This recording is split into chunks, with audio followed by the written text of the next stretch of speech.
وەختتان وەخێر خەڵکە کوردەوار و میدوارم لە هەر کوێ هەن ساق و سەلامەت بن. ئێمە ئەمشەو دیبەیتێکی کورتمانەوێت ئەلا ڕەقمە ماندوویە من و شەکەتێک کە لە توو لە کارە ڕۆژانە بوومە، بەڵام بە واجبم زانی کە ئەم دیبەیتەمان بوێت لەگەڵ خەڵکا سەبارەت بە قسەگەلێک کە عیدەیەک جاهل لە تەلەڤیزیۆنە جەهل پەراکەنی و فەساد پەراکەنی ڕوودا و قسەیان کردگە لە ژێر بەرنامەیە پارشێو. یەکێک لەوانە کابرایەکی کرمانجە و یەکێکی تریان کەسێکە بەناوە ئەبووبەکرە کاروانی، کۆنە یەکگرتوو، دەمەوەر و چەلەحانی کەر. بۆ واجبە کە جواب بدرێتەوە دەلیلەکەی ئەوەسە کە ئەمانە لە ڕێگەی مەسمیدیایەک و خەریکە ڕشانەوە ئەناوە مێشکە مردمە ئێمەن. بۆ ئێمە کاولین، بۆ ئێمە لە هەرچی شتە لەم دنیا سەر و قنفێر بووین لەبەر ئەوەی کە ئەم جۆرە بەرنامە و پرۆگرام و دەم چەرمە و دەمەوەرانە خریاگنە گیانە ئەم مردمە ئێمە. چون ئەمانە لە ژێرە چمکێ بەناو کورد قسە ئەکەن و ئەم کوردە مڵکە گشتیە ئێمەمانانە و ئەمانە خەریکن محتەوایەکی قێزەون بە کوردبوون ئەدەن و ئێمە سەری پێشۆڕ ئەکەینەوە و باعث ئەوێ کە ئێمە لە مەرغوبیەت بکەوین و سەرشۆڕ بین، ئێمە ناچارین بکێشین بەدەمە ئەم جۆرە ڕەفتارانە. مثالێکی سادە و دەمەدەسی و ئەوامانە بێرم. ئێوەمانان گشتتان بۆ خاتری ئەوەی کە ناتوانن قوڵ بوون و ناتوانن فرەسەتی تەماشا بکەن، بەڵام حەز بە تەفاخر ئەکەن، حەز بەوە ئەکەن بە ئینسانێک گەورەیەک بتانزانێ. مەسەڵەن بە شوێنە ئەوە گەڕێن بزانن فلانە پسپۆڕێک لە فلانە دانشگایەک کوردە، یا مەسەڵەن فلانە گۆرانی بێژی بەناوبانگێک وەکو ئیبراهیم تاتڵیسێک، مەحسوون قرمزگولێک وەکو فەیرۆزێک کوردە، یا مەسەڵەن بگەڕێن بە شوێنەوەی کە قاریە قورعانی وەکو عەبدولباست کوردە، یا مەسەڵەن کەسێک وەکو ئەمیرە شوعەرا کوردە. ئەم کارە بۆ ئەکەن لەبەر خاتری ئەوەی مەرغوبیەتێک بەم چمکە کوردە کە تۆیشتیا قرار ئەگری و تۆیشتیا خۆت ئەدۆزیتۆ بدەی. ئێوە بۆ قینتان تێ لە کۆڵبەر، بۆ قینتان تێ لە شکست خوارد و بۆ قینتان تێ لە تەجاوز پێکرا و تەعەدا و پێکرا و لەبەرەوەی سەری تۆیش شۆڕەکە، سەرشۆڕی بۆ تۆ تێرێت. دواکەوتوویی، مرتەجع بوون، نەفام بوون، بێعەقڵ بوون، بێدەسەڵات بوون، ئەمانە سفاتێکی قەشەنگ نیەن لە ئینسانێک بیدەی، کاڵات لە ڕەونەق ئەکەوێ. لە ناو سەرگە لە ئەم دنیا سەرێکت نییە دیاروێت. هەست بە کەمی شان و شەوکەت ئەکەی، هەست بەوە ئەکەی کە نەبینریاگی، نابیندرێت و دەرەکری. هەر بۆیە ئێمە چیتر ئیجازە نادەین وەکو ئاخێزە کوردەوارە سەربەخۆ هەر دەڵاڵێکی بازاڕی سەودای نظامە سوڵتە بێت لە ژێر ناو کورد و منتەسەب بە کورد و بە زوانە ئێمە هەر بێئەدەبیەک بە ساحەتە ئێمە بکات. ئێمە ئەکیشین بەناو دەمیا و ئەینینە سەر جێگەی خۆی و بەرخوردیشی پێ ئەکەین. ئەوڵ دەفعە لە حەوزەی گوفتوگو، تئۆری، ئەندێشە و تەفەکورە. مەجالە بەعدی ئەیخێنە سەر جێگەی خۆی. هەر بۆیە ئەم جۆرە چەلەحانی کەر و دەمەوەرانە ئێشێ و وەڵام بدرێنەوە، چون ئەڕشێنەوە ناوە ساحەی عمومی و بەداخەوە تا ئاخێزە کوردەوارە سەربەخۆ نەهات بوو، کەسێک هەستی بە ئەم مەسئولیەتە نەئەکرد،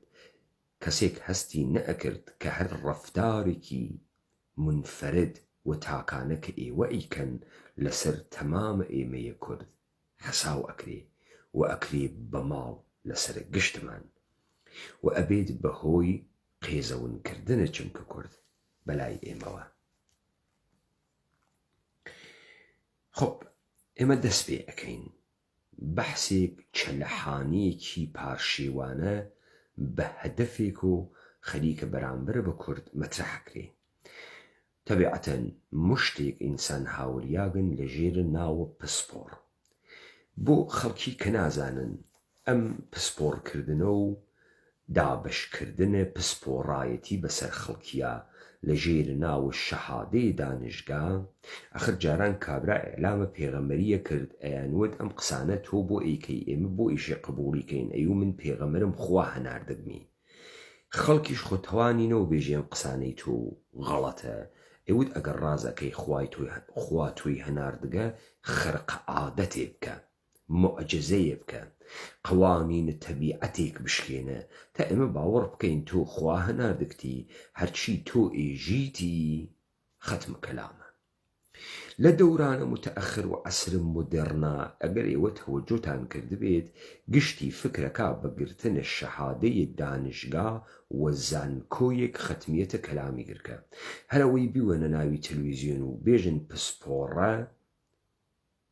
ختمیەتە کەلامی گرکە. هەرەوەنەی دانیشێت و دوودانە تەئەلیفات بکات و هەنێ کۆپی پەیست بکات و کتێبێ فڕە بداتە دەرەوە بێ ئەوەی کتێوەکەی نەغد بکرێ خۆی بکەوێتە فرۆشە کتێوەکەی و تەبلیغ بۆ کتێوەکەی. ئەمە ئینسانە مهمێکە. بەداخەوە چون لەم جامعەی ئێمە عادەتە بە نەغدکردنەوە بە قەوڵە ئێوە ڕەخنەگرتن نییە، هەر چاڵەگا و گەندە دەهانێک بەخۆی جورئەتەدا قسە بکە، بەخۆیشی بێژێ پسپۆڕ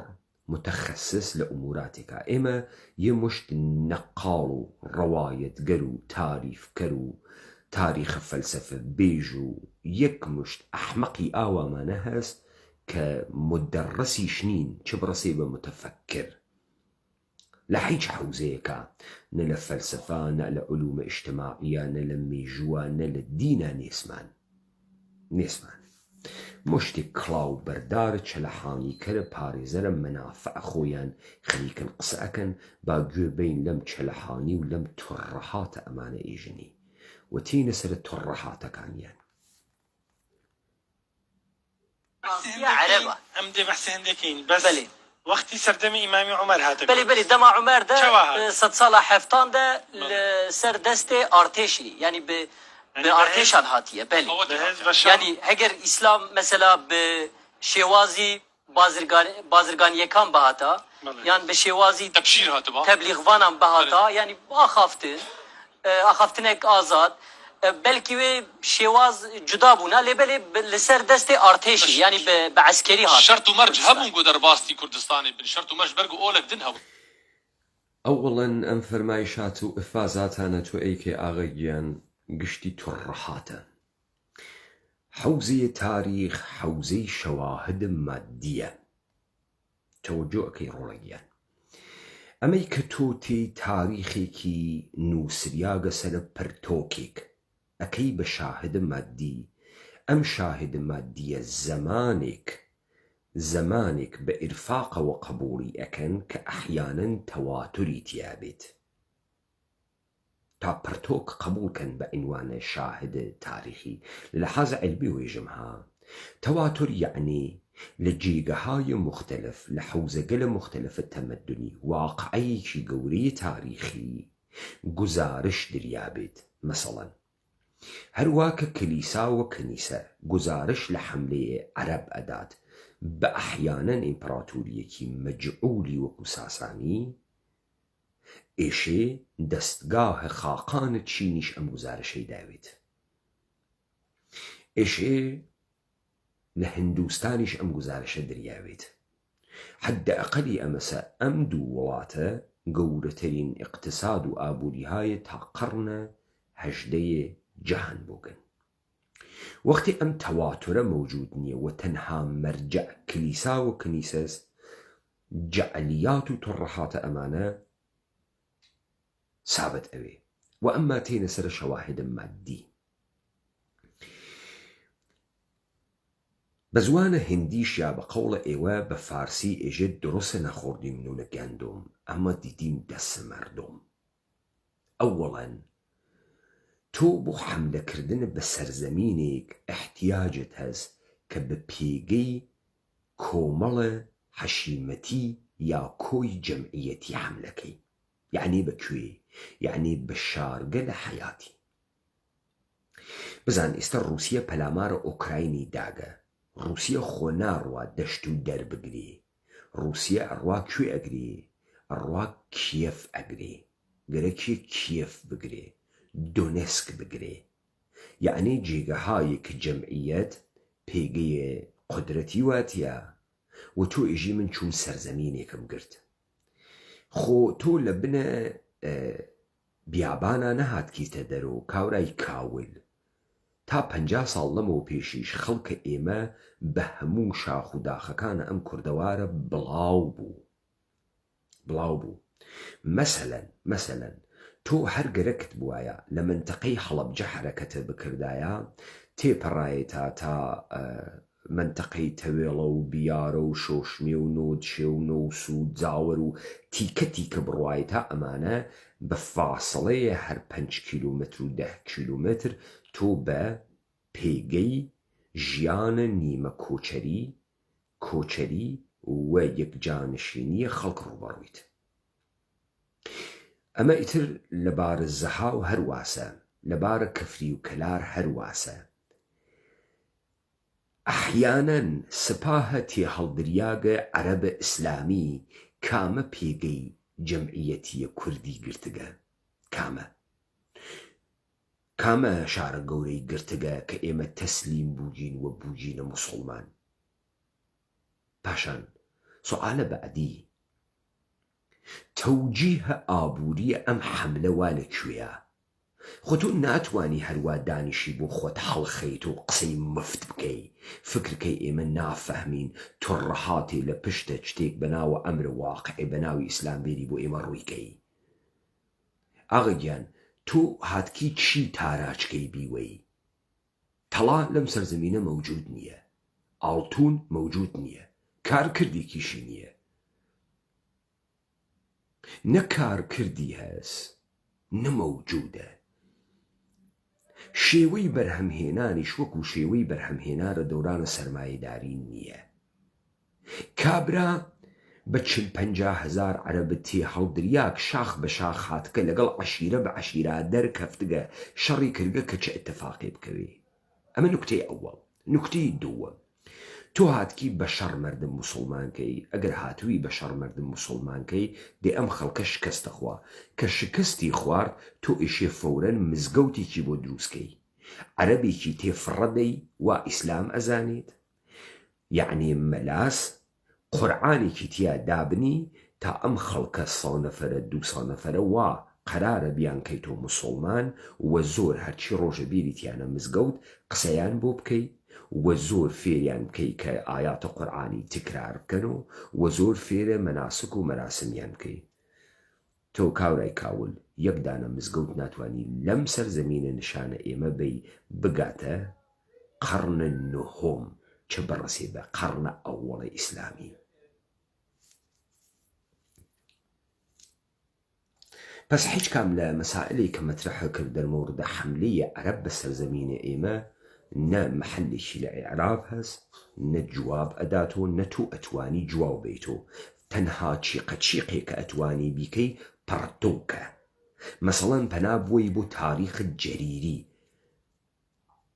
حەمەی جەریرە تەبەری 400 ساڵ دوای محەممەد هات کە تاریخی نووساگە. ئەگەر باوەڕکەین کە حەمە جەریرە تەبەریە مەوجود بووگە و مەوجودیەتە تاریخی بووگە، کە ئیمکانی نییە، کە درۆی مطلقە. تۆ لە بەرچاوە ئێمە کەس ناتوانێ مێژووی ژیانە خۆت دەربێرێ وا 30 ساڵە زندگی ئەەکەی، 40 ساڵە زندگی ئەەکەی. کاورا دوای 400 ساڵ هاتکە مێژوویە کێی نووساگە. لە کاتێکا کە نەخەت هەست و تۆ خەتێکە نییە کە کەتابەتی پێ بکەی و خەتە عەرەبی تەکاملی پێیانە کردگە.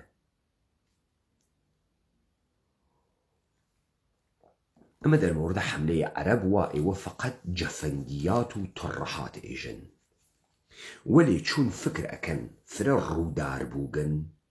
و فکرەکەن عیدەیەک نەفام وا لە دەوروبەرتانە هەرچی ئێوە ئێژن سەرتان بۆ ئەلەقێنێ پێی پیا ئەنێن هەر جۆرێ مەیتانە گەزیەکەن. هەمی جواب ئۆڵێوان چەبوو دەماگ ئەرتێشا ئیسلامی لە ڕادوەستیا لەسەر سینۆر تبلیغ دەکردن گو شەرتێ مەیەک دۆ سێ گەل ئەو شەرت چ بوون گو هەرتنە ئەولێ بوو گەلۆ جزیە بوو گەلۆ چ بوو يعني هلبت وكو بروسيدورك وان فدخوين جبونا كو اسلامي قبول بكن يعني هجر وني اسلامي قبول نكن وني جزيه بدن ما سريج ما رابطوين امي ببن حكم راني و يعني جي امي بورا شهر بكن نزات زبنگی اوی تو دیلی پیتوانی بشیک ل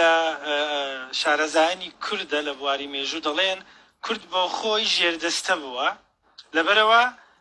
باشتی درگای کردو تو پیشوازی ل مسلمان عربکان کردووە ئەگەر دروست بیوەکەوەی تۆ دەیڵێ دەڵێن کورد بۆ خۆی دەرگای کردوەوە نەک با بڵێن مقاوەمە و شەڕ ڕووی دابی ئەوەی کە ڕووشی دابی یی هێزی فارس و ئەوانی تر بووە لەسەر خاچی کوردستان شەڕیان کردووە کورد نەبووە تۆ قسەت چی بووە بەڵێ ئەمە ڕاست نییە بەچ بەڵگەیەک ڕاست ئێمە بتوانن لە ئەوانەی کە تۆ بە مێژوونووسی کوردیان ئەزانی لە تۆ ئەحمەقترن و مشتێک کارمەندە سەفارش پێکریاگن تا لە هەیکەلە ئێمە بەچکە ڕەعیەت دروستکەن. هەر کامتان وا ئەم مێژوتانە قبوڵە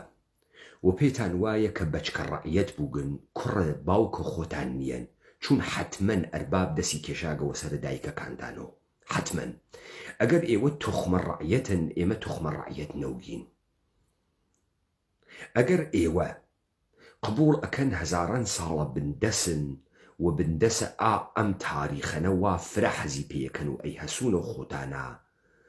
پس ئەم حرامزاگی و توخمە باوکە خۆتان نەبوونە لوتفەن قبولی کەن چون ئیمکانی نییە دایکەکانتان لە ژێرە دەسە ئەرباب دەرچووێت ئیمکانی نییە. وەلێ ئێمە ئەمە لە خۆمانە حەز ناکەین حتمەن ئێوە لە خۆتان شتێ شک ئەوەن وا حەزی پێ ئەکەن و تکراریەکەنەوە. دەنا کەسێ پیاگوێت ئیتتهامی وا قبوڵ ناکە و ناڕواتە ژێرە بارە ئیتتهامەوە.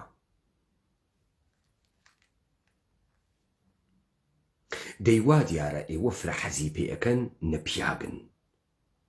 نە کوڕە باوکە خۆتانن بۆ ئێوە هاڕیاگ و بووگەن و کەسیف و بێشەخسیەت و بێبەرودوان.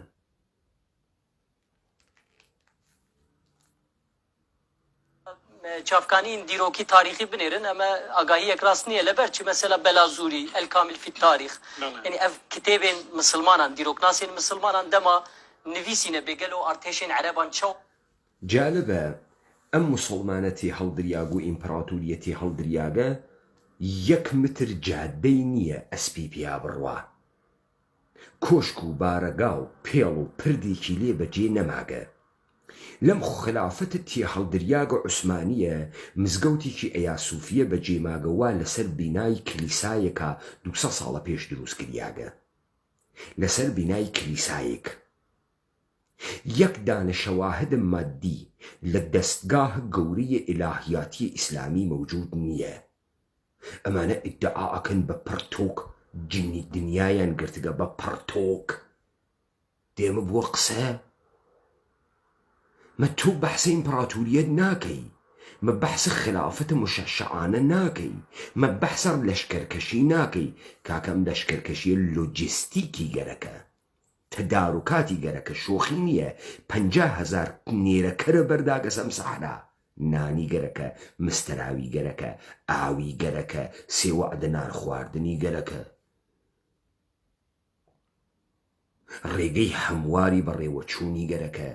تو ئیدعای خلافەت ئەەکەی ئەم خلافەتە بە بازرگانی ئەچێ بەڕێوە بە زەراعەت ئەچێ بەڕێوە ئەم شارانە بە پیشەوەری ئەچێ بەڕێوە بە باج و خەراج ئەچێ بەڕێوە ئیشێکی تۆلیدە سەروەت بکە ئیشێ بازاڕێ مەوجودێ. تو هیچ کام لەمانتە نییە سابتیکەی چەسپیاگی وە پەرتۆک دادوروینەکانتان هەڵگرن بڕۆن لەم ئاسەوارە خۆلەفای تێ هەڵدریاکتانە 4-5 دانە فیلمە درۆسەزاوی دەربێرن. آخر ئێژێ مزگەوت بڕۆخێ میحراوەکەی هەر ئەمێنی کوا ئەم شەبەکەی ئرتباطیە گەورەی ئیمپراتۆریدانە کاکە تووتەکە شەواهدە مادیە ڕوبەڕوویتە تووتەکە ئەمرە مادیەکە بەناو سوڵتە خەریکی قسەکەی تۆ 15 جلد قورعان ناتوانی بێری هێنی ساڵە پێشوێت چون ئەدعاکەی مردنتە مسڵمان کردگە تێمە سەری ئەڵبەتە ئەم سوالانەی کە ئەیکەم و ئەم پرسیارانەی کە لێتان ئەەکەم تێمە سەری و مفەسەڵ تعریفی ئەەکەمەوە و جوابی ئەدەمەوە تۆ لەگرات دەمەوێت و تەڵی تەقیاک و دەستمان و ئەخلیسکەی دەرەچیت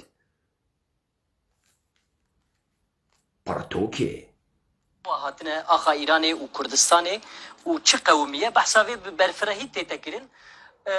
يعني لگور تثبیت من مثلا من دپرتوکا خود یک به یک جی دایوان سال به سال لکردستان قڕ دنیا بەسەر ئەو مردمەوە تۆ پڕتۆکی بۆ ئەنووسی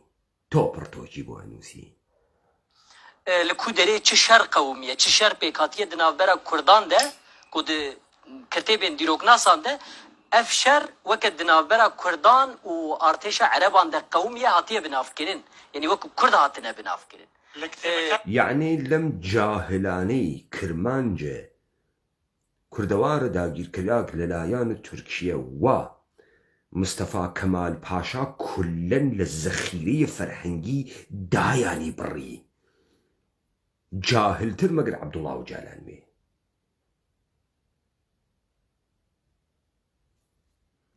سەرچاوەی مێژوی مسلمانە بەێ بەێ یە مسلمانە یە بیانیان نی سەرۆکی ئەو کاتەی حکوم ئەو کاتێک کوردستان کێ بووە لە داوی حکومڕانی کورد ئێمە دەزانین وەکو نۆ ئەسعالە ئەحمەقانەیە ئەم مەرتیکەیە ئەحمەقە سەرۆکە ئەو وەختەی ئەم کوردستانە کێ بووگە سەرۆک مەسعودە بووگە مەرتیکە تۆ هەنووس تەمەدون ناناسی تۆ هەنووس حەزارەت نازانی یعنی چی تۆ هەنووز نازانی شارستانیەت بەر ئەساس چیدا ئەنرێت تۆ هاتکی بە قیاسە ئەمڕۆژینە حەلیمە کوردستانە سەبارەت بە تەمەدون کوردان قسە ئەەکەی نە ئەقڵیت هەست نە شعوریت هەست نە زوانیت هەست نە فەهمیت هەست فکرەکەی ئەم قسەهایە تێ هەڵدریاگانە کە ئیکەی بە کۆپیەوە تاریخێک کە لە دەورانە متەئەخرا بۆتیان هاورگە فرە قسەهایەکی فەهیمان هەست من تێمە سەرە ئەمانە تا تۆ میزانە نەفامی خۆت بفەهمی دەسەڵاتی کایۆس هەبوویە بەس دەسەڵاتی کایۆس تێک چوویە کورد لە دوسێ قەرن بێ حکومڕانیەک گەورە مانە دوێ سەردەمێدە لوێ دەمێ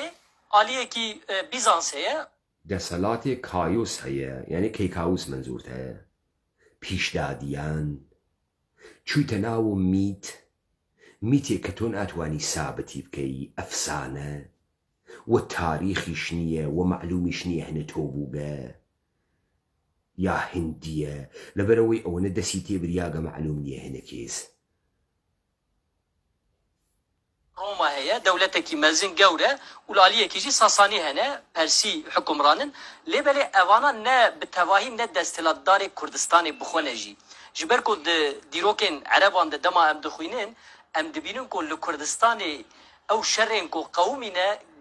gelekên wan bi pêşengiya Kurdan qewmîne mesela dîroknasa nivîsiye li filan deverê Kurdan serî hilda li hember artêşa Ereban û hemî bajar dagîr kirawin ê di vir de em nabînin ku behsa Sasaniyan bête kirin yan behsa Bîzantê bê kirin li vir em çi fêm dikin Kurd dîsa di welatê xwe de di xaka Kurdistanê de وەکو میرەکتیان وەکو باژار دەولەتان دیسا هەبوو بەێ دەولەتەکە یەکگرتی گەورە و خورد نەبوو لێبەلێ وەکە باژار دەولەتێن کووردا دیسا وێ دەمێژی هەبوو باشە ئەنجە بزانین مامەسا ئەبوبەکرەڵەچی دکتۆر بەڵێ بەنای خوای بەخشندەی مەهرەبان زۆر بەخێراتی خۆبەنگێ ئەم کابرا چەلەحانی کەر مەغڵەتەچی پڕڕوو ڕوودار لە مەمە کەمتر دیگە تەوەجۆ بکەن لە ئەفازاتە ئەم یەکی زۆر سپاس من بە تەواتی ڕێم لە کاک داوود جیاوازە جارێ ئێمە بێت لە ڕووی منهەجیەوە هەندێک ڕاستکەینەوە یعنی باسی من لە ڕووی منهەجیەوە منهەج ئەەکەمە ناوت دەمەویسە ئۆکەی چون تۆ حەز بە منهەجەکەی هەر لەسەرم منهەجەکەمە ناوت دەمە بێسەبا ئەفازاتە بعدی بکەی کوردستان و کورد و داگیرکردنەوە ئەم جۆرە شتانە سەر لەبەری هەڵەیە أي إسلام وانحطاط وإخوان المسلمين وحكومتي إسلامي وخلفاتي سر لبر باطل نية كاوري كاول أوي واتو عزفي بود إخوان المسلمين يقرتوت چلعاني كر منهجيا إجمها منهجی و زانستیەوە سەر لەبەری هەڵەیە منهجيا سر لبر أوي توش حلانية تێنە سەری با بزانین چۆن ئەمە سەر لەبەری هەڵەیە چووکم لەبەرەوەی ئەم دەستەواژانە دەستەواژەی سەردەمی نەتەوایەتی و ناسیۆنالیزمن ئەی دەستەواژەی خولەفا و ئەحیا و جنبشە ئیسلاح و ئەمانە چی ئەمانە سەردەمی نیەن ئەمانە قسەهای دەورانە مۆدەرنیتە نیەن لە شا نێعمەتوڵڵای دەهلەویتان و دەست پێ ناکا لە ئەحمەد خانە هیندیتان و دەست پێ ناکات لە سەید جەمالەددینە ئەسەدابادیتان و دەست پێ ناکات ئەمانە لە ئەوائل قەرنە نۆزدەهەم و دەست پێ ناکات لە حەمەی ئەولوەهاوچی دەست پێ ناکات تەحتە ناوچی تحت ناو أحياء يا جنبش إصلاح الدين ئێوە دووبارە خەلیفە ناتاشنەوە دووبارە مسلمان نابێتەوە ئێوە لە ڕێگەی مکەبیرە و مزگەوتە تازە ساز خەڵکتان مسلمان نەکرد ئێوە ئیستێشە تەبشیر ناکەن بە ئیمکاناتە دنیای مۆدەرن و بە تەکنۆلۆژیە مۆدەرن ئیستێجە لە تۆڕە کۆمەڵایەتیەکان و لە مکەبیرە و لە دەستگاهە چاپ و لە پوڵە مفتە باجە عمومیە مەردەم مزگەوت دروست ناکەن و خەڵک بۆمباران ئەکەن ئەمانە چی ئەمانە منهەجیەن هەر بووگن هەتا بووگن قەدیمن جەدید نییە تۆ بەرهەمە جەدید نییە کاورای سیوەڵ تاشیاگ تۆ بەرهەمە جەدید نییە تۆ مستەڵەحاتە جەدید نییە بێن بە تاریخەکەتا بێن بە تەنزیماتە عوسمانی تا لە 1836 تا 1876 بێن بە زهور جوبمشهای مختلف الدینی تا لە سەرتاسەر جەهانە لە بابیەت و گرتگە تا ئەحمەدیەیە هندوستانە تا زهور مەولانا خالد نەقشبەندید تا ئەحمەدە لاهوریت تا سەید قوتبە دێمە سەری تۆ لە کەیوە هاتگی تۆ هەر بووگی یا تۆش مەحسوڵە دنیای مۆدەرنە جەدیدی مەحسوڵ فراماسیۆنەری مەحسوڵە میسیۆنەرەکانە جود و کریستیانەتیت کامیانی تۆ هەروە کە مۆرمۆنەکان دروست بوون هەروە کە کابالەکان دروست بوون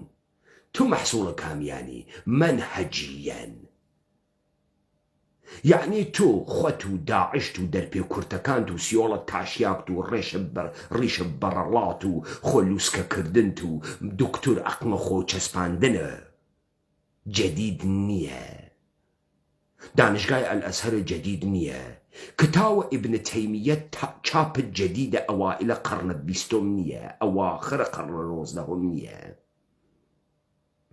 لەلایەنە چاپخانەی بەهاییەکان لە قاهرە بۆ یەکەم جار ئەم قسەیە ئیسلاح الدینە لە کەیوە کەوتە ناوت دەمە ئێوە کێ فێردانی کرد لە کلیسا و کەنیسە فێر بوون ئەمانە مستەڵەحە جەدیدن ئەی خۆت مستەڵەحە کوێی ناشێتەوە فرە قەدیمی یعنی تۆ ئەمانە بۆ خەڵکێکی گەوجێژی وا لە تۆ شارلاتانتر و گەوجترە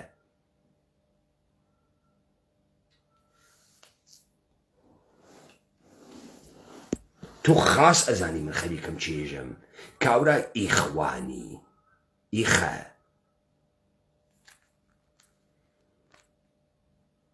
ئەم دەستەواژانە من برادەرە لە شوێنە مناقەشەیە کرد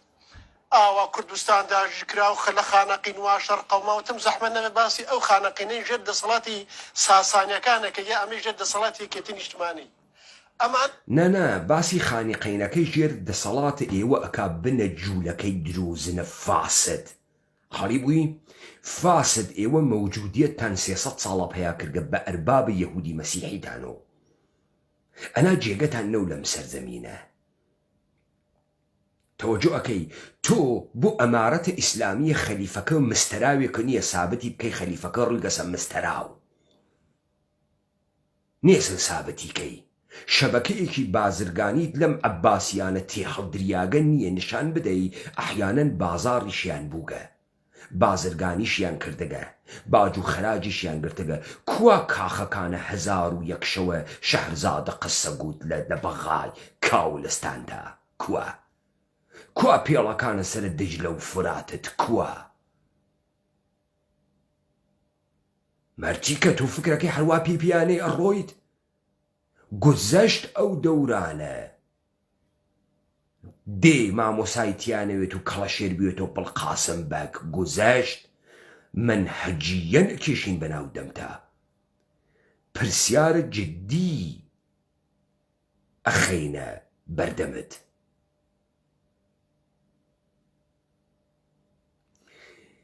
ئێوەمانان ئاستە ئەقڵتان ئەوەنە سەخیفە کە ئینسان نازانی چۆن تەڕۆتان کات خوا هەڵی ناگرێ نە حەیاتان هەز نە شەرەفتان هەز نە وجدانتان هەز نە ئەقڵتان هەز تو چ کارەی بە عنوانە چی خەریکی قساکەی متەفەکر تەفەکر ئەکا بیر ئەکاتۆ تۆ بیرە کردگە یان نەقڵ و نەقاڵی ئەەکەی قاوەخانەس تێی لە پەرتۆکەکان قسە ئەەکەی وەلێ ناتوانی 1 متر جادە بۆ بازرگانی کردن وا گاڕی بەسەریۆ بڕواتە ڕێوە تا بتوانن 100 کیلۆ گەنم لە جێگەیەکا بوون بۆ جێگەی سابتیکەی ناتوانیت بەڵام دەم لە ئیمپراتوریەتە گەورەی ئیسلامیە دەی بزانە ئاغایە درۆزن ئێوە لە ئەندێشەی ئینحیتاتە ئیسلامیتانە ئەوەڵین نەفەرێکە دەسی بۆ ئەوەن کە ئاخرین نەفەرە عەرەبە کێس ئیبنە خەلدونە ئیبنە خەلدون هیچ کام لە ئێوەی مسڵمان نایناسێت هەتا کاورای فەڕەنسەوی لە ئەوائیلە قەرنە 19 چاپیەکە نە کەسێ ئەیناسێ نە شاگردێکی هەست معلوم نییە ئەم ئیبنە خەلدونە ئەم کتێوێ بۆ نووساگە ئەزانی لە کتێوەکەی ئیبنە خەلدون بەحسە چیەکە ئیبنە خەلدون بەحسە عەسەبیەت ئەکا ئیمران ئەکا و عەسەبیەتێک ئەوێتە هۆی ئیمران و ئەم عەسەبیەتە بە ئیمران نەبەی نەچێت ئیبنە خەلدون ناگەهان ئیمپراتوریەتە ئیسلامی زهور ئەدا و ناگەهان بە دروستکردنە مەسئلەیە ئینحیتاتە ئیسلامی بیانوویەک دروست ئەکا بۆ نەمانەوەیە خولەفای عەباسی سوعالە گەورە زانی وا لەکوێ ئاغای ئەبوو بەکر کاروانی وا لە ئەو جێگە ئەرێ ئەم ئیسلامە وا بە قەوڵە تۆ لەسەر دەسە شمشێرەکەی سەعد وەقاس و خالد بن کوڕ وەلید هات بە دنیا سدووری پەیا کرد ئەم ئیمپراتوریەتە عەزیمەی تا ئەندلس دانیا چۆن وەکو بەڵقە سەرە ئاو تواوە عەرەبەکان چوونۆ بۆ بیابان و بۆ مێزە حوشتر خواردن چۆن لە قەرنە هەشتم و گیان هێشت ڕۆیشتن بۆ مێزە حوشتر خواردن پاشان ئینحیتات بۆ عەرەب لە تەواوبوونە خلافەتە عەباسی دەست پێیەکە زهور بۆ تورکە مسڵمان لە ئینحیتاتە خولەفای عوسمانیەوە دەست پێیەکە عەباسیەوە دەست پێیەکە کو ئەم تاریخە یەکدەسە تازە لەم تاریخە جەعلەتۆ بەحسیەکەی چۆن مردمێ 800 ساڵ ئەشرافیەتی بەخۆی دیوێت سەروەری بەخۆی دیوێت سروەتە دنیا بۆ خۆی ڕاماڵیوێ و قەوڵە ئێوە ناگەهان دڵی تەنگ ئەوێت بۆ حوشتر چەرانیە ناوە سەحرا و بیاوان تاکەی تا ئەوایی لە قەرنە 20م و زهورە دەوڵەت میلەتەکان لەژێر دەست ئیمپراتوریەتە بریتانیا والڕەنسە عەرەبستان تا دروستکردنە وڵاتی وەکو ئەردەن و بەرچاوتان وڵاتە ئەردەن 1990 500,000 نەفەر ئینسانی تیانەوگە یەک شاری تیانەوگە ئیستە 10 ملیۆن نەفەر جەمعیەتی هەست بووگەسۆش وڵاتیش شاریشی تیا دروست کریاکە بە فاسڵەی چەنێ بە فاسڵەی 100 ساڵ هەمووی غەڵەتە بە زمانی ناسیۆنالیزم نەتەوایەتی قسەکردن لە قۆناغی پێش نەتەوایەتی سەر لەبەری غەڵەتە نەتەوایەتیش خۆ وەنەزانین تەمەنی لە ئەوروپا بە زمانی ئیسلام و ئیسلام سیاسی بەر لە دروستکردنە دەسەڵاتی ئیسلام سیاسی غەڵەتە قسە بکەی تۆ هیچ گزارشێکت لە دەسەڵاتی ئیسلام سیاسی نییە نێست هیچ شەواهدە مادیەکی شەنیە بزانە بۆ خاترێەوەی متەوەجه قسەیە من بووی حاڵی دکەم بفەهمی خەلیفەیە ئیسلام ئیشی بوێت و جێنشینە پێغەمبەرە ئیسلام موضوع ئەم خەلیفە و دەلیلە بە وجود هاتنە ئەم خەلیفە بەڕزگاری گەیاندنە خەڵکە لە ئەم دنیا و لە ئەو دنیا دنیەوی و ئوخرەوی بۆ جێنشینە پێغەمبەرە تا ئاگای بەم خەڵکە بوێ لەم دنیا ئیسلامی ژیانکەن تا لەو دنیاش بە بەهەشت بگەن دروستە دەی ئەمە پێویستی بە دەستگاهێکی عەریز و تەویل پیچیدەی ئیلاهیاتی هەست وا مەلا وەکو جوجەڵە باتە دەرەوە ئەمە یەک دوو پێویستی بە مزگەوتە گەورەی فاخر هەست نەدوودانە بەرد بنیتە قەی یەکتری و بێژی ئەمە مزگەوتە وەکو کلیساکانە حکوومەتە کلیسای کاتۆلیک یعنی ئەمارەتە گەورەی شیک وەکو ئاو تەلاشەی لە مزگەوتە ئەیا سوفیە کردگیانە بەسەر کلیسایەکی مەسیحیوە بۆ تا ئەم مردمە لە بەرامبەرە حقار گەورەیی ماڵەخوا حساسە حقارەت بکە حەڵی بووی بعد هەر جێگەیەک وا جەمعیەتی 50 نەفەری و 100 نەفەری هەست کەوا لە ژێرە دەستگاه نزارەتە شەریعەتی و ئیلاهیاتیە خەلیفە کە مەوزوعی گەیاندنە ڕزگاریە بۆ ئومەتە محەممەد چ لەم دنیا چ لەو دنیا ئەوە سەکە لە هەر پێگەیەکی جەمعیەتیە ئەلا ڕەقمە هەبوونە مزگەوتە فاخرە گەورەیەک قورعانێکی شتیاوێت درۆ ئەەکەی نێستە سەو قورعانتان نییە ئێوە قورعانە مەعیارتان لە زەمانە مەلەک فاڕوق مسر چاپ کریاگە کاورای مشاغبە درۆزن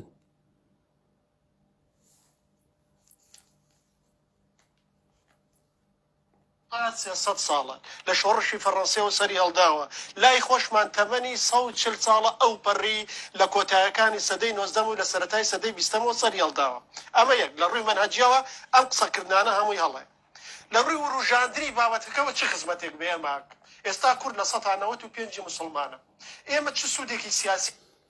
ئێستا کورد لە 195 موسڵمانە لەوانەیە بەناو موسڵمان بێ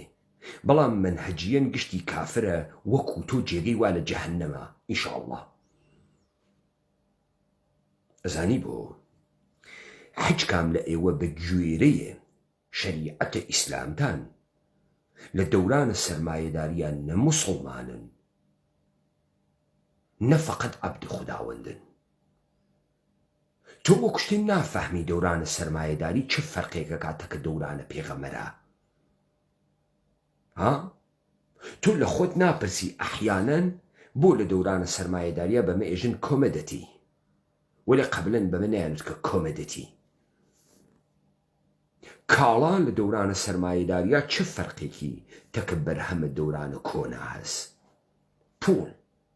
لە دەورانە سەرمایەداریە ماڵی و عەسرە سەرمایەداریە تەولیدیە بەرهەمهێنارە چ نەوع کارکردێکی هەست و پوڵ چییە و تعریفی چییە کاورای مشاغب بە کاول توی نەفەهم لە شەرایەتە دنیای ئەمڕۆوە گەرەکتە بفەرمووی تەطبیقە شەریعەتە 1400 ساڵ لەمەوە پێشە ئەکەی وا هیچ مناسباتێ لەسەری جێگەی خۆی نەماگە وا حەفیە وەکو تۆ دریاگەسە دەرەوە وا تۆ خۆت مەحسوڵ دنیای سەرمایەداریت، خۆت و جەریانە فکریت و ئیسلامە سیاسیت.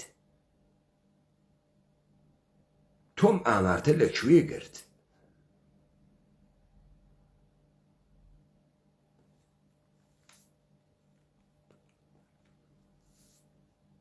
تۆ ئەگەر ئەم مەردمە موسڵمانە ئەم حەوڵە مزگەوت دروستکردنە تا چییە لە هەولێر و لە سلێمانیا زۆرە هاورگە بۆ خەڵکی 20,000 مزگەوتە کردگەسەوە؟ ئەی چۆن ئەم مردمە موسڵمان بووگە 1400 ساڵە ئەوەنە مزگەوتی نەوگە لە ژێرە دەسە خولەفایە جێنشینە پێغەمبەر ئیسلامە.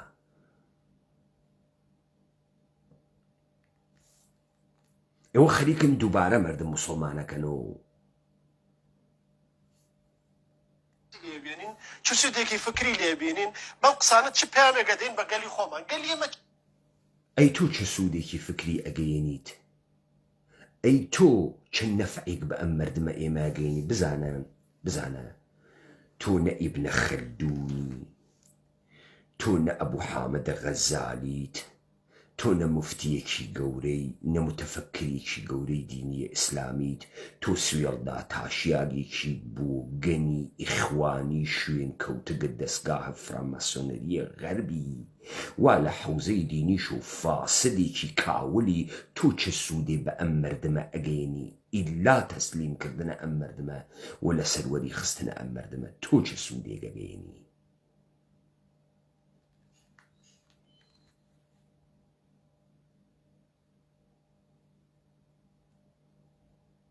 چی بکەم؟ یعنی ئێمە ئەمانەوێت کوێی گەلی خۆمان ببوژێنینەوە چ مشکلەیەکی گەلی خۆمان چارەسەرکەین چ مشکلەیەکی فکر پەلەمەکە ئەی تۆ گەرەکتە چ مشکلەیەک ببوژێنیتەوە؟ تۆ گەرەکتە ئیستە خوا و بەنەی خوا ئاشتی بەی، خوا و بەنەی خوا کەوتکەسە بینیان. ئیسە تۆ گەرەکتە ئەم نەقشە مصلحیە بازیکەی،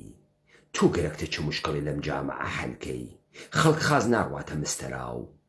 زەکات فرە نادات. تۆ گەرەکتە چه مشکڵی حەڵکەی؟ مشکڵە ئێمە زانی چییە ئاغایە ئەبوو بەکر کاروانی؟ مشکڵە ئێمە ئەمەسە سەرزەمینە ئێمە لە 300 ساڵە پێش و بە ئاغازە گەورەبوونە سیستەمە سەرمایەداری ئەکەوێتە بەر حەجمەی بازار سازی. ئێمە تەبدیلە بە بازار ئەکەن. بۆ ئەوەی تەبدیلمان بە بازار بکەن ئێشێ ئێمە لە هەست و نەست بخەن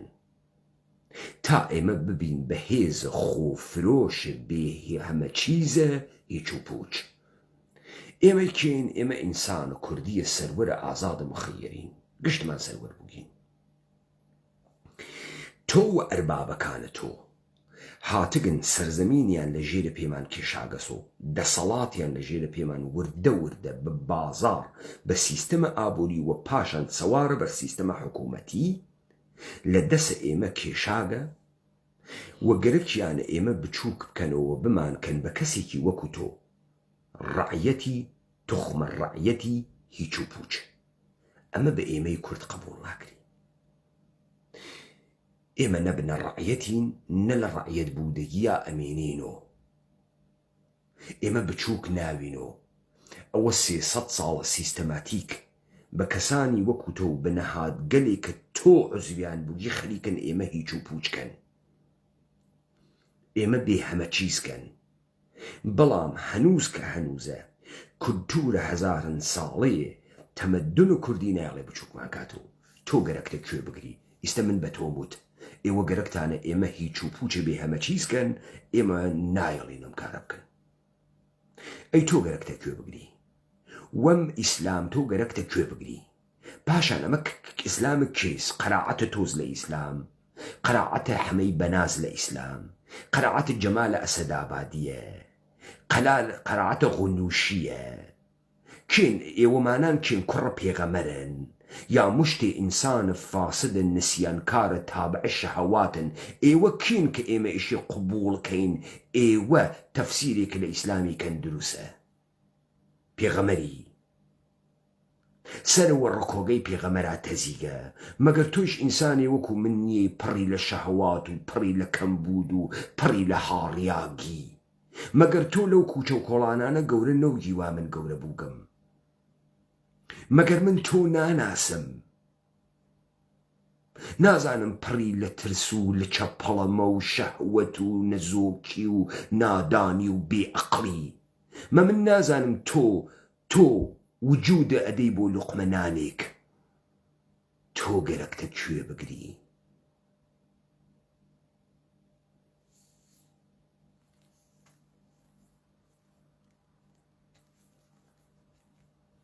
لەسەر منهەجیەتەکە مامۆستا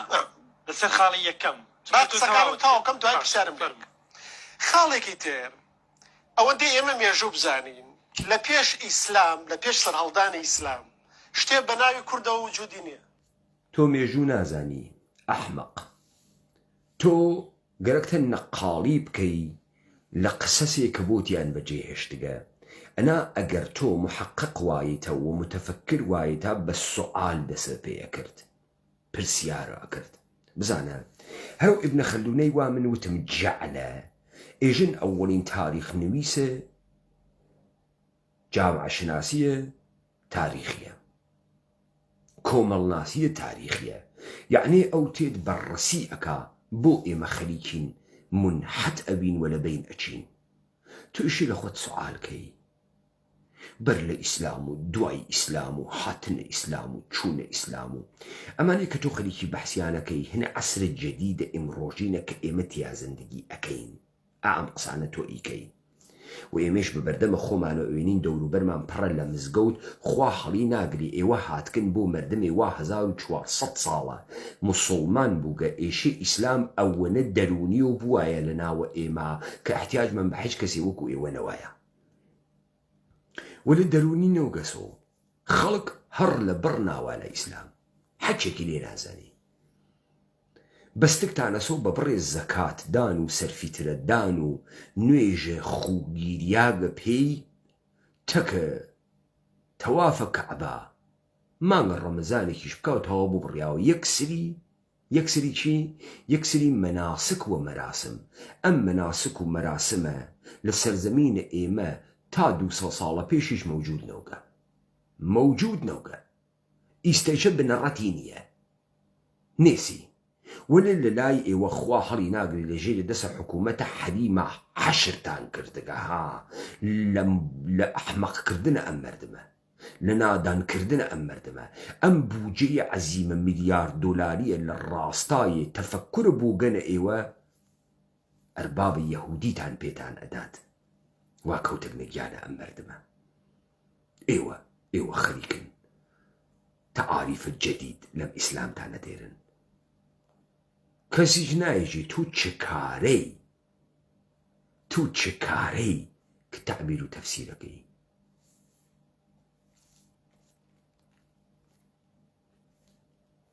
ناوی کورد نەک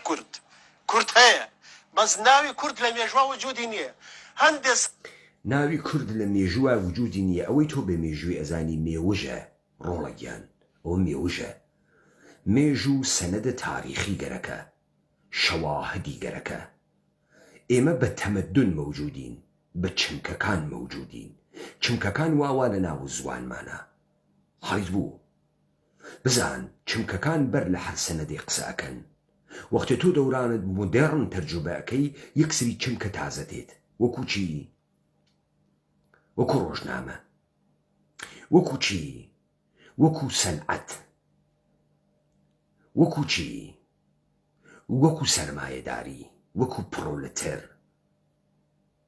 وەکو ڕێگەی ئاسن وەکو مەکینەی بخار ئەمانە بەر لەوەی تۆ بیانوێنی ئەزانی ئتفاقی کەوتگە زوانە ئێمە پڕ لە مەفاهیمە تەمەدون و کوردی و چمکە تەمەدون و کوردی متوەجه بووی مێژوو ئەوە مێوژە وا تۆ خۆتە پێ نەختۆ کردگەسۆ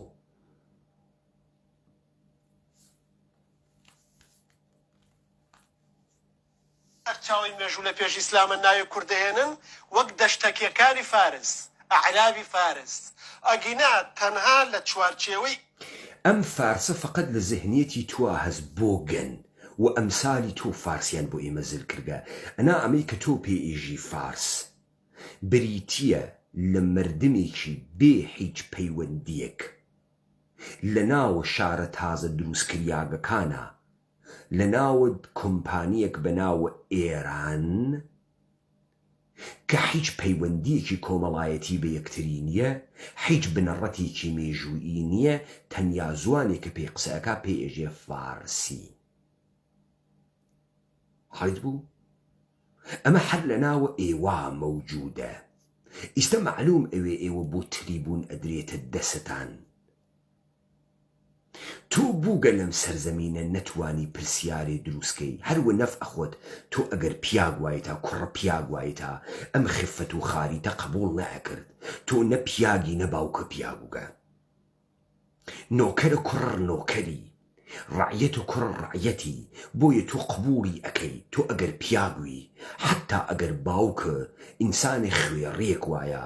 محاولەت ئەکرد شناسنامەیەکی بۆ جەعلکەی لە باوکە پیاگی گەورەیە دروستکەی لەبەرەوەی خەڵک خوێڕی نەنوارڕێەوە خۆتا دەسەوە بۆ نەوات دێ ئێوە فەزڵ سەرتانەوێتەوە چۆن سرە ئەوێتۆ ڕیشە بتاشیت و بۆین باخ بوەسیت و سوارە و وەنە و شەبوویت و قسەی ئەحمەقانە بکەی لەبەرەوەی بتوانی خەڵکی بخەڵەتێنی چۆن سرە ناوێتەوە بۆ خۆت شکۆ و فەزڵێ دروستکەی کوڕە ڕعیەت إلا ئەوەی کە تۆ واقعەن کوڕە ڕعیەتە بنە ڕعیەتە بنە ڕعیەتی بنە ماڵەیشت تەجاوز پێکریاگن ئەنا چۆن پێت بەرناخوا چۆن لەم دنیا گشتی وە خۆی ئێژێ گەورەس و ئاغاس و حاڵیەسی و تۆ خۆت حازری وە خۆت بێژی بۆ گەن و تێ هەڵدریاگ و نەفام و بێعەقڵ و نادان و جاهل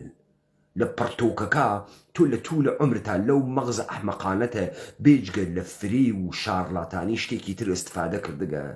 تۆ ئەتوانی یەک پرسیار دروستکەی ئەتوانی یەک پرسیار دروستکەی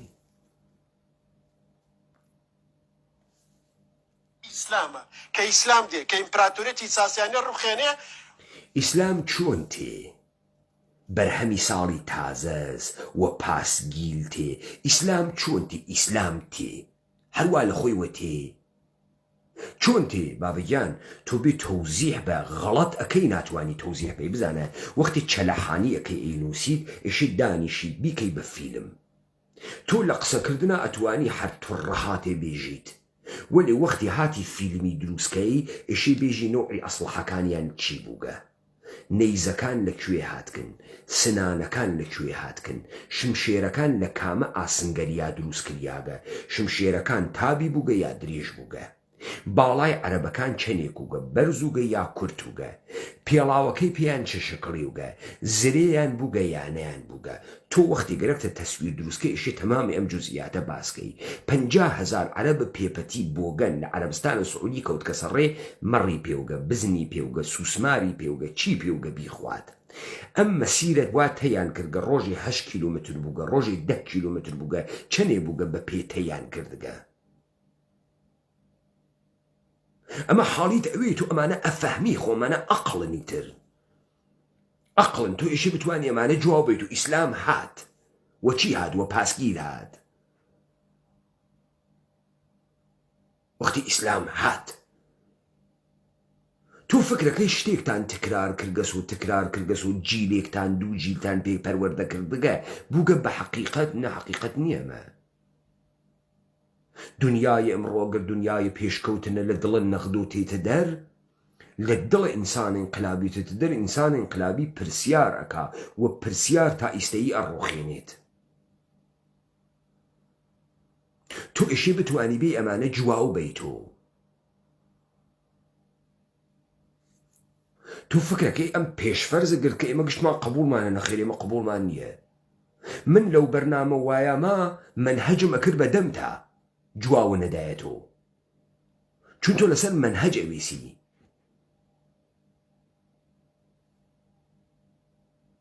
من بە مێتۆدە عیلمی بەرم بە تۆوە گرت تا تۆ توڕەهات نێژی جورئەت پێیاکەی لەم سەرزەمینە فکرکەی تۆ بووگە ئێوە لەم سەرزەمینە هەستە بە شکۆ ناکەن تو ئێوە بۆ ئەوە سەخیفن کوڕەکێن واقعان ئێوە کوڕەکێن بابا گیران باوکتان هاڕیاک تەجاوز پێکریاک تۆجێ شکۆتان بوێت خۆتان بۆ خۆتان شناسنامەیە جەعلکەن بێژن پیاگە کوڕە پیاگوتین من ئینسانم نەدیگە هەڵگەڕێتەوە بێژێ من خۆم هاڕیاگە تەجاوز پێکریاگەم باوکیشم بووگە باوایشم بووگە ئەژدادیشم بووگە ئێوە چه حەفیەکن چه بوونەوەرێکن کێن ئێوە مەحسوڵە کێن بەرهەمە کێن ئێوە هەر کەسێ لەم دنیا بۆ خۆی دەسەڵات دروستەکە من لە سەرەتاوە پێم وتی حەتا لەم ئیسلامی کە تۆ باسیەکەی لەم تاریخە درۆزنانەی کە تۆ باسیەکەی عەرەب لە دەستدانی خلافەتی عەباسیە خۆی بە ئینحیتاتە ئیسلامەزانی لە کاتێکە بە ئینحیتاتە خلافەتە عوسمانی ببەخشن عەباسی ئیشی عوسمانی سەر لە تۆم دەربێرێ دەی تورکە موسڵمان ئەمە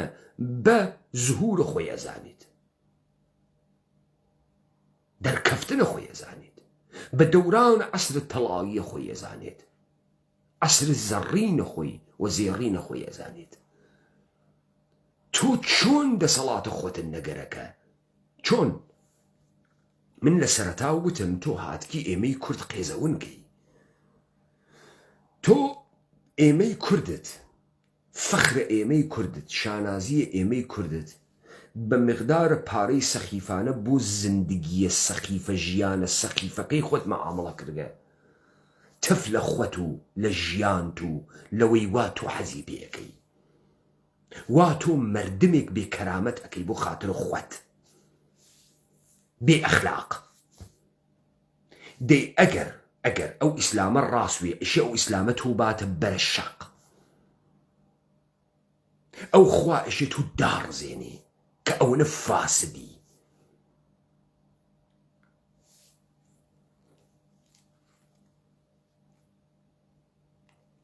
بۆ یەکەم جار کورد لە مێژووە بە ناوی کورد دەرەکەوێت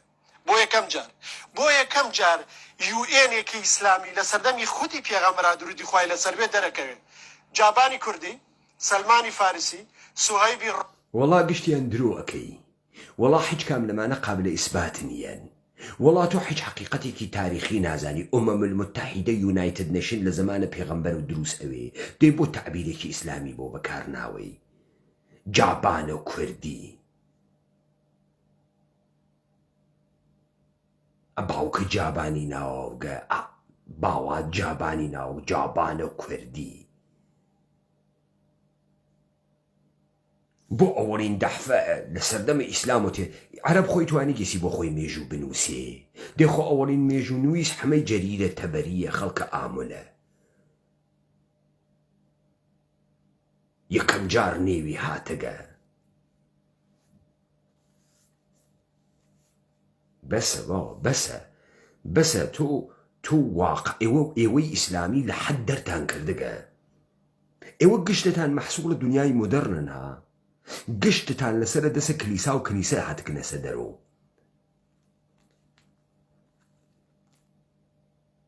ڕۆمی بیلالی حەبەشی لەگەڵ عەرەبەکانە یەک یوئێنە ئیسلامی لەوێوە کورد لەگەڵ فارس جایە لەگەڵ ڕۆم جایە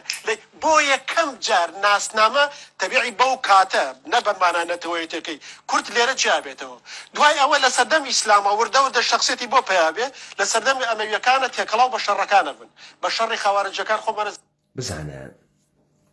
ئەبوو بەکرە کاروانی ئەگەر کەسانی وەکو ئێوە نەتوانێت ناوی یەک زۆم یەک خێوە فارس بێرێت حەقی ئەوەسە لە شەقامە سلێمانیا بدگرن تێڵا تڕێنەکەن تۆ فرە فارس ئەەکەی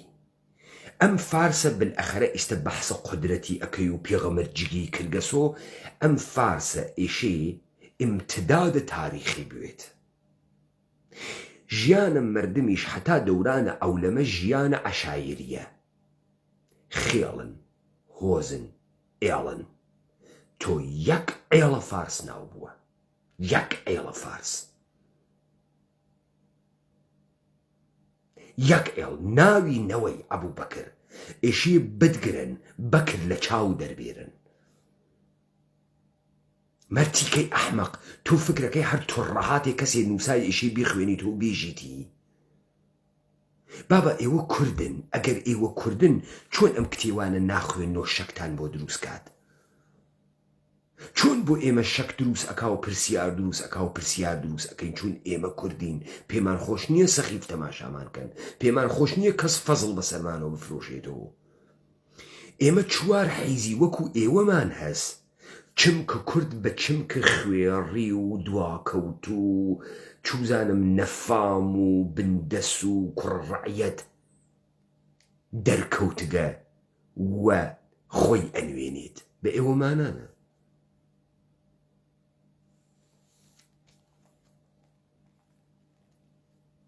لە دەشتی چارە زۆر تێکەڵاو بە ململانەکانە بن لە سەدەی دووەمی کۆچیەوە میرنشینە کوردیەکان دروستە بێ ئێمە لە پێش ئیسلامە میرنشینی کوردیمان نییە دەسەڵاتی کوردیمان نییە هەتا ئەگەر ئەو ڕیوایەتە میرنشین کوردی لەسەر چه مەشروعیەتێدا ئەندێ کاورای کاول کورە ئەمە گشتی توڕەهاتە با من حاڵیکەم سیاست فێرەکەم بفەهمی لەم ئوروپا دوو کەس ئەساسە فەلسەفەی سیاسی کە تۆ تێیتە سەردەمە ئەولەمە و عەسرە مۆدەرنە فەلسەفەی سیاسی یەکێکیان نیکۆلای ماکیاوەلە یەکێکیان تۆماس هابزە کۆڵەکەی بەحسە ئەم دووە ئەزانی چییە بۆ ئێژن ماکیاوەل دەستپێکەرە فەلسەفەی سیاسیە مۆدێرنە ماکیاوەل ئێژێت تا سەردەمە ماکیاوەل کلیسا دەسەڵات وا تەعریف ئەکاتۆ کە دەسەڵات زەمینی و حکوومەتی وەزیفەی ڕزگاری پێدانە خەڵکە خوداوەند لەم دنیا تا ئەو دنیاست ماکیاوەل ئێژێ نەخەیر وەزیفەی حکوومەت ڕزگارکردنە خەڵکی نییە بەڵکو وەزیفەی حکوومەت و دەستگرتنە دەسەڵاتە سیاسی بتەوکردنە ئەم دەسەڵاتە و بەردەوامکردنە ئەم دەسەڵاتەسە تۆماس هابز ئێژێت مەسیحیەت ئێژێت وەزیفەیە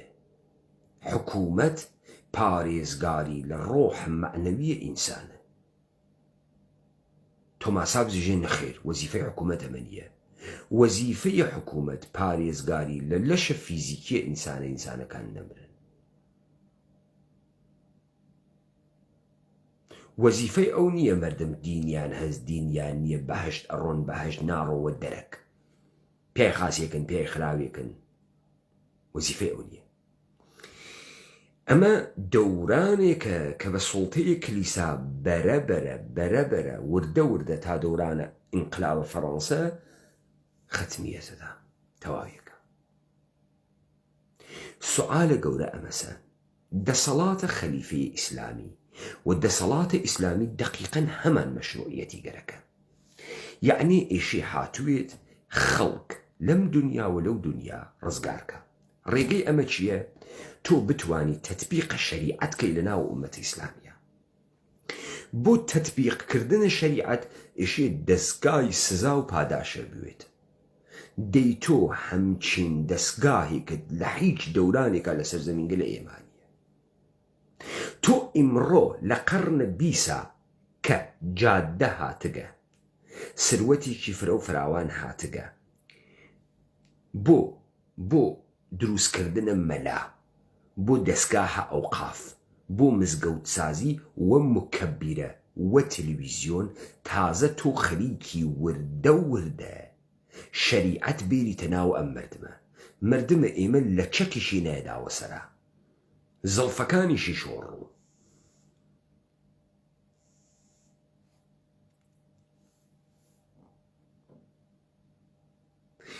دەی تۆ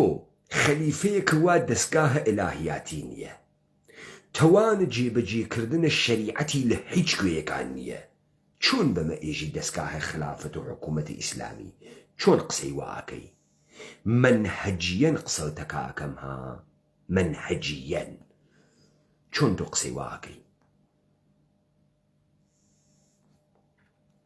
نشان ئەدا تۆ خەیلی ئینسانت جاهلێکی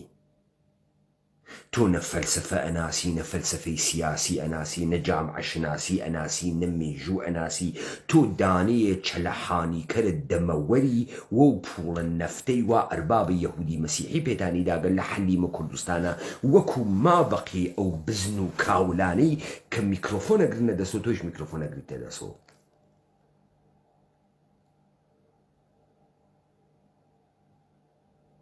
ئاخە تۆ هەروە لە خۆتۆ بۆ ئێمە و خەلیفەی موسلیمین بە شەهرزادە قسە گوو گەرەکتە بێریتە مەیدانۆ نە بە بازاڕ و نە بە بازرگانی و نە بە دەفتەرە خەراجگرتن و باج وەرگرتن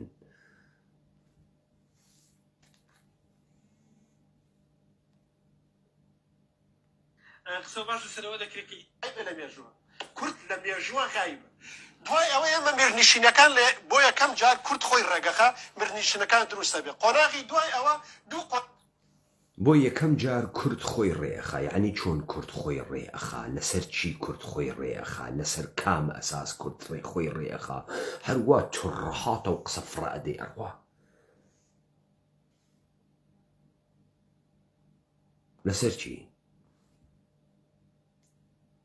میرنشینەکان ئەمانە کێ بە تۆ ئێژیتیان ئەمانە شەرەفدین وە تۆ ئێژیتیان لە بێشەرەفنامە بێشەرەفنامە زانی کێچاپیەکە کەس ئەسڵم کتێوە ناناسێت ئەزانی کێچاپیەکە دوو دانە بەهایی یەکێکیان سەبری یەکێکیان زەکیە بەدرخانی هەردکیان بەهایی بووگە قاهرە لە چاپخانەی قاهرە چاپیەکەن بۆ ئەوەڵین بار 1895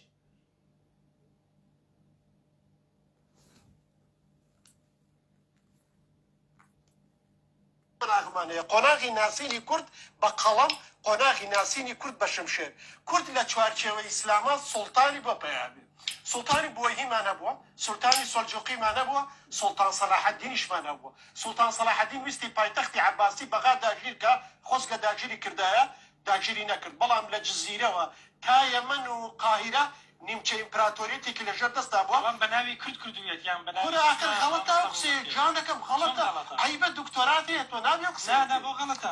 نابێ تۆ ئەو گشتە توڕەهاتە ود بۆ تۆ عیب نییە تۆ عیبەش سەر ئەوێتەوە واقعان ئێوەمانان ئەیبەش ئەزانن یا فاسۆلیا هارتانی کردگە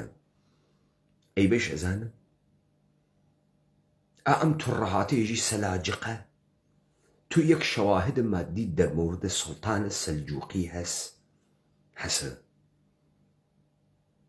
بابا ئەم ئیمپراتۆریەتە عەزیمە ئیسلامی ئێوە فەقە پڕتۆکە ئەم پڕتۆکانیشە گشتی کۆمپانیە هەندە شەرقی لە بەمبەئی و چاپخانەی کەلکەتە و چاپخانەی قاهرە بۆتانی چاپ کردگە گشتیشی هینی ئەوایە لە قەرنە 19 ئێوە قورعانە معیارتان قورعانە فاروقی ناوە ما بەقی قورعانەکانتان ڕژان دەناوە ڕوود نیل ڕووبارە نیل 1929 1936 قورعانە مەلەک فاروقە مسر بوو بە قورعانە معیار بۆ دنیای ئیسلام چۆن خۆتان ئەدزن و لەم گشتە دروز نییە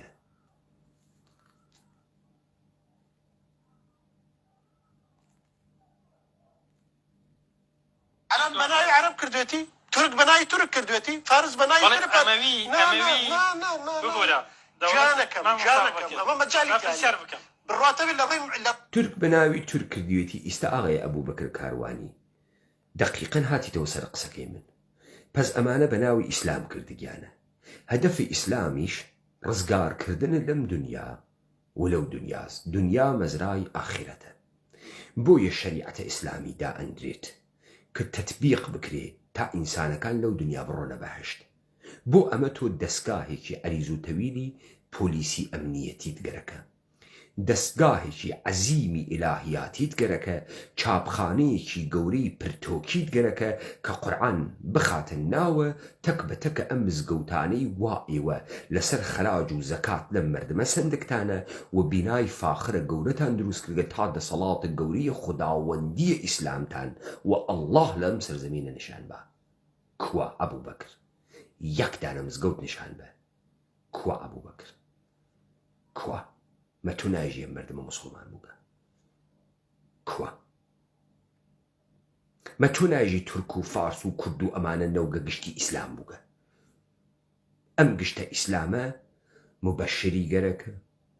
معلمی گەرەکە جێگەی عیبادەتی گەرەکە بەرنوێژی گەرەکە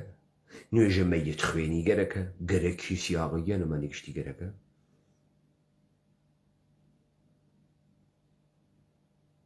چۆن تۆ ناتوانانی ئەمانە سابتکەی چوار سەربازخانە نیشان بە سەربازانە خولەفای تیاوگە چوار پێگەی گەورەی جەمعیەتی نیشان بە بەناو شار کە تیا خەڵکی سەرەوەی 100,000 نەفەر جەمعیەتیانوی موجود بووگە ئەمانە پرسیارە جددین پرسیارە علمی ئەمەسە من لە تۆ یەکەم تۆ نا وان نەبووگە ئیسلام بووگە دە ئیسلام بووگە بخۆ ئیسلام هەروە لە ئاسمان و فڕە نادرێتە خوارەوە ئیسلام مزگەوتی گەرەکە مکەبرەی گەرەکە مەلای ڕیشپانی گەرەکە پڕتۆکە قورعانی گەرەکە کووا ئەمانتە مەوجودن ئادەی کوان هەروە دەمپانەکەیت و پێیپیانێ ئەڕۆیی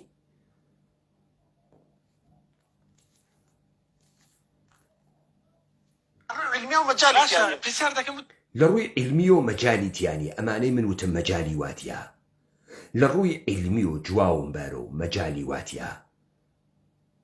علمیەن سوالم لێت کردها مادیەن سوالم لێت کردها ئیسلام هات ئیسلام داوەزی ئیسلام سوارە هێسر بوو ئیسلام چوو کێز ئەم ئیسلامە چه شکلی ئەم ئیسلامە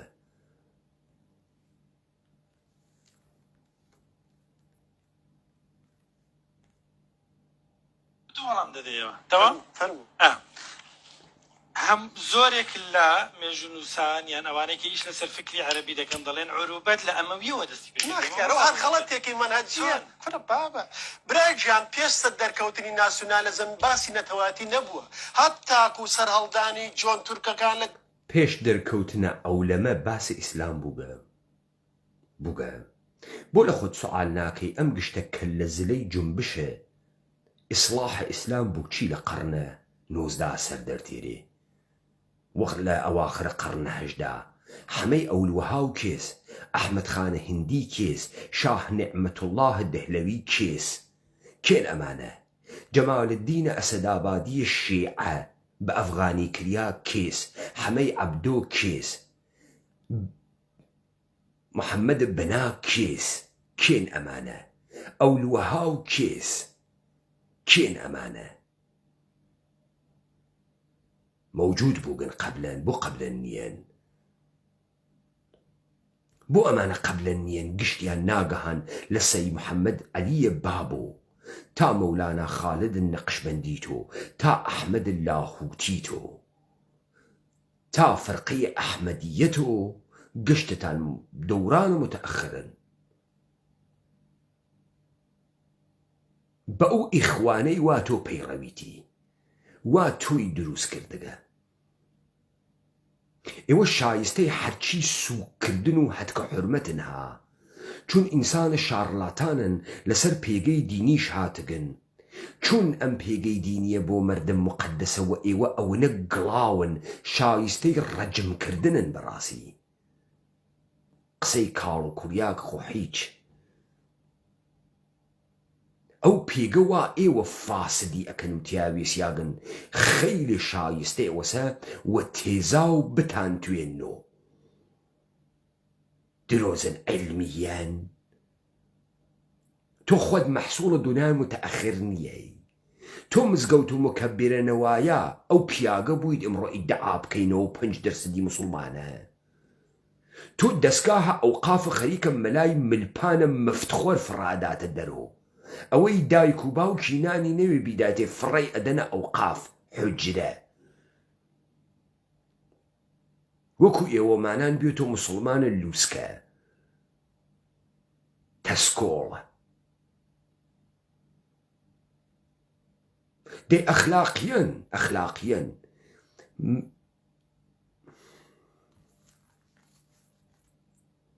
دەوڵەتی عوسمانیە ئەسڵا نەزانی تورک چۆن سیر کراوە لە دەوڵەتی عوسمانیە یەکە بە خەڵکی ها کرمانج و هیچ تیا بەستە نەبوو یعنی جنێو بە جنێ تورک بوون جنێو بوو لە دەوڵەتی عوسمانیە بنەماڵە بوون خەڵکانی بنەماڵە بوون بە ناوی ئیسلامە و بە ناوی ئیمپراتۆریەتەوە حکمیان کردووە مێژونووسێکمان پێ بڵێ ئەم مێژونووسە دەڵێ کورد لەژێر سایی دەوڵەتی عوسمانی بە ناوی بنەماڵەوە حکوومەتیان کردووە کاکەیان ئەم حکوومەتە مؤسساتی گەرەکە ئەم عوسمانی تۆ لە 1836 لە دایک ئەوێت یەهودی و مەسیحی تێرنی بۆ پەرەپێدانە بازاڕە جیهانی هەمووی دنیا ئەشێ بکەنە بازار وا ئەمڕۆ کریاگە مثالە ئەردەنم بۆتدا مەگەر تێنەگەیت ئەردەن لە بەرچاوە تۆ بیابان و ئیستە وڵاتێکی 10 ملیۆنیە حەچیش نەبوو کاورایان لە عەرەبستانە سعودی گرت هاوردیان لەوێ دایان یا کردیان بە مەلەک حسەین برای مەلەک فەیساڵ تۆ مەلەک حسەین و مەلەک فەیساڵیان بۆ دروست کردگە سولتانە ئەحمەقەکەی مدحەت پاشای عوسمانیان بۆ دروست نەکردگە بنە جوولەکە تا تەنزیمات بکە لە 1836 تا 1876 چۆن حکوومەتی کردگە بە کوێ حکوومەتی کردگە بە کامە دەستگاهە منسەجمە سەرکوب حکوومەتی کردگە تۆ کناراوێکتەس بە ناو حکوومەتە حەلیم 200,000 هێزە زرێڤانی دانیاگە لە ترسە خەڵکە کەرکووک لە ترسە خەڵکە هەولێر و کۆیە و دهۆک و زاخۆ ئەم خەلیفەی عەباسیە خەلیفەی عوسمانیە چۆن ئەم گشتە دەسەڵاتی دروست کرد ئێوە ئەم گشتە شاعر و سپێون و پڕتۆک نووس و تەفسیر نووسانە هەست 2 دەفتەرە دیوانی خەلیفەتان نییە ئیستەمەشیە ملیۆن بابزانی ئەسنادە کۆمپانیە هەندە شەرقی کە 300 ساڵ لە هندوستانوگە 39 مایل هەر مایلێ 1.6 کیلومترە 36 مایل یا 39 مایل ئەسنادی هەست کۆمپانی هەندە شەرقی چۆن خلافەتە بۆ گەنە 700 ساڵەیە عوسمانیت بەم گشتە تومتراق و سوڵتە و ئەمانە 4 دەفتەرە دیوانی نییە چۆن نێسی ئەم حساو کتاوە وەچی کریاگە ئەم باج و خەراجە وەچی دریاگە ئەم عەزڵ و نەسبە وەچی کریاگە ئەم دەستوراتە وەچی چووگە چۆن دەفتەری نییە گەلەگالیە تەوێڵەس پەچەس ئەمە چی ئەمە حکوومەتە کناراوە چی ئەمە هەڵی بوو سوالە عەلمیانی چی تۆ ئیدعاکە ئیمپراتۆریەتە عوسمانی ئیمپراتۆریەتە عەسکەری بووگە ناتوانی تەعدادە ئاسنگەریەکانە ئەستەمبوڵە پایتەخت بێژی کە چەکیان دروست کردگە بۆ ئەم ئاغای سوڵتانە عوسمانیە چەندانە بوون ناتوانی تەعدادە ئەسلحەهای شەمخاڵە ئەرتەشە عوسمانی بێژیت چەندانە بوون مە تۆ ناژی ئیمپراتۆریەتە عەسکەریە ئێشە تەعداد ئەسلحەکانی بوێت چۆن نەیبووگە کناراوە ئاخر بابکیان هەروە پیپیانین توڕەهات ئێژن خەڵک ئەگەوجێنن ئێمە بچووکەوەکەنەوە ئەمە کارە دروستێک نییە ها و دینەکەی خۆمانگە ڕەمەزانە خوا نەفرینن لێکە داپۆسێوی تۆ بەرد مەکە یا تۆ خوا و تاقی کردگەس و ئەم گشتە درۆ و مشاقبی و فەسادە ئەکەن بە ناوە ئیسلام و گشتتان هەشتان پێ نایە ملتانەوێت و پووتتراکی ڕۆژە وەکو تۆ و باپیر و بەهادین و قەرەداغی و چایداخی و گشتتان ئێوە ئەشی بە زوانە تەمەسخۆرتەکتانە قسە بکەن چون خۆتان فرە ئەنتەرن لە حوزورە مەردەمە خەیلێ ئەنتەرن نا عزیزەمەوە جۆزە مەردەمە ئێمە نیەنێوە کورد نیەن مطمئنمەوە بنەجوولەکەن نۆکەرە نۆکەزان توخمە تەعەدا لێکریاگن بۆیە ئەم تەعەدانە گشتی قبوڵەکەن وە فەخر و شانازی پێواکەن ئێمەمانان کوڕە پیابووین پێمان تەحمل ناکرێ ئەوەسە پرسیاریشمان بۆ دروست ئەوێ و درۆزنی ئێوە دەرەخەین چون ئێمە ئەژدادمان پیاو بوون وەکو خۆمان